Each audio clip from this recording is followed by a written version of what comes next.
সূরাতুল ফালাক পড়ার ক্ষেত্রে যদি আমরা বলি কুল আউযু বিরব্বিল ফালাক, কুল আউযু বিরব্বিল ফালাক, তাহলে এখানে কিন্তু আমাদের কিছু অক্ষর ভুল হয়ে যায়, আইন অক্ষর বাদ চলে যায়। তাহলে আমরা এইরকম করে পড়বো না। কেউ বা আমার পরে মিন শাররি মা খালাক, খালাক হবে না, এখানে হবে খলাক।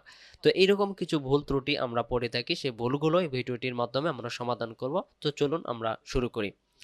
বিসমিল্লাহির রহমানির রহিম।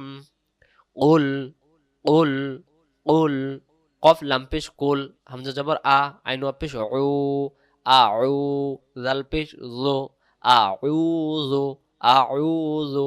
এখন আমরা যদি এখানে বলি কুল আউযু, আউযু, আউযু, তাহলে হামজা ওয়া জবর আউ, জাল পেশ জু, আউযু, তাহলে আইন অক্ষরটা কি গেল? বাদ চলে গেল।